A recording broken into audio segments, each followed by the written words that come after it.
You know, there's some mistakes you don't have to make. There's some pain you don't have to bear. There's some lessons you really don't even have to learn. You can mark the perfect man or woman. Some of you are stuck on stupid. Some of you are suffering pain that you don't even have to suffer. Why? Because you don't have the experience, the life experience, not to know, not to do certain things. But can I just give you this for free? I'm going to give you this. I'm not going to charge you anything for it. If you don't have a whole lot of sense, just hang out with somebody who does.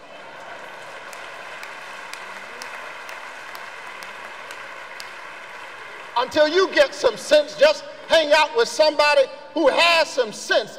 And when they move, you move just like that. Mark the perfect man, because the end of that man's life is peace. And so would you travel with me as we move with these wise ones who make their way from the east? They follow the star. The first thing we learn is that they come themselves to worship. They come themselves to worship. Herod says, go, you go, and find him. And once you have found him, Herod says, send me a text message or an email, and then I will come later and worship him too. Now you know that Herod wasn't really serious about worship. Matter of fact, Herod didn't intend to worship him at all. Herod intended to kill him. And you can always tell when folk are serious about worship and when they're not serious. Folk who are not serious about worship expect other people to do the worship for them.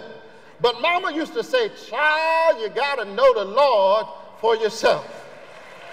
You know how I know when folk aren't serious about worship? I know when folk aren't serious about worship when they come to church and you ask them, well, how was worship? They say, well, it was all right. What do you mean it was just all right? Well, it didn't really move me. The choir, you know, wasn't really on. The pastor's message left much to be desired. And what they don't understand is that real worshipers bring worship with them.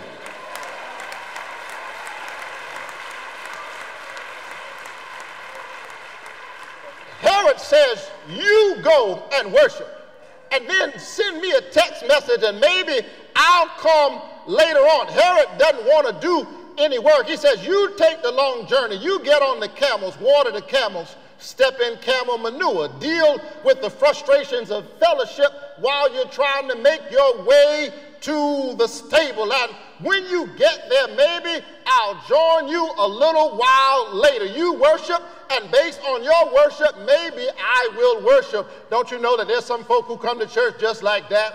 I'll come to church and I'll sit here and let me see what the choir is going to do if the choir moves me. If the choir moves me, then I might worship. If worship feels like it's on, then I might join in. If the message of the preacher hits me, if it resonates with me, I might eventually decide to worship. But don't you know that you ought to worship God because you've already seen the star?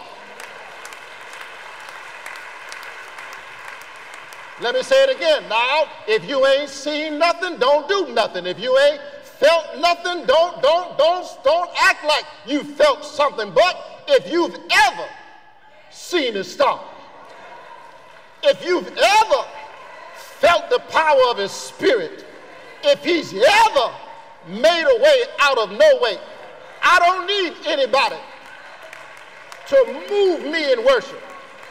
I don't need anybody to encourage me to worship. Don't you know that when you see me step in here on Sunday morning, I'm stepping into a drama already in progress. He already woke me up this morning. He already started me on my way. He already lifted me up out of the mud and the miry clay. He's already touched my life. He's already done enough. And if he never does anything else for me, if God never does another thing for me, if God never does anything else for me, he's already for me to praise him. He's done enough for me to serve him. He's done enough. I've already seen him in his power and in his glory.